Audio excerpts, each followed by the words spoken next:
Cette gare, il faut l'imaginer comme un connecteur, donc du monde du dessous et du monde du dessus. Ce connecteur, il est ouvert, il est vide. Donc ça veut dire qu'il va être lumineux. On va conduire par ce grand cylindre la lumière naturelle jusqu'à 50 mètres de profondeur.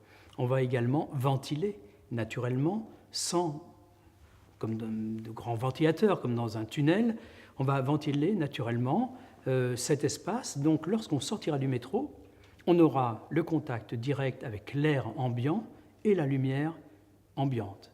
Donc on n'aura aucun sentiment d'être à 50 mètres de profondeur.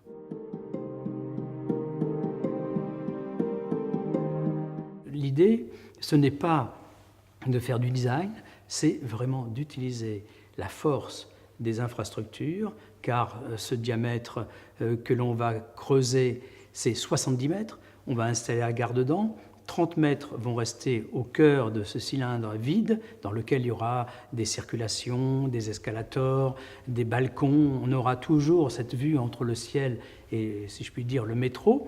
Et donc, l'idée, c'est de ne pas faire du design, mais d'utiliser l'architecture de ces infrastructures comme une architecture de qualité architectonique, c'est-à-dire comme une grande sculpture, comme un lieu, comme un volume, comme un travail que l'on aurait pu faire sur un monument, par exemple.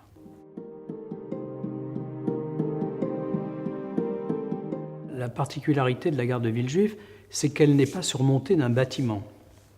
C'est-à-dire, c'est une gare en plein air, une gare sur un espace public. Cet espace public est très intéressant parce qu'il a d'un côté, évidemment, le grand hôpital, ça c'est une présence très forte.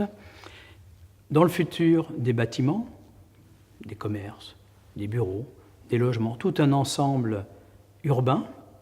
Et puis de l'autre côté, si je puis dire, un grand parc.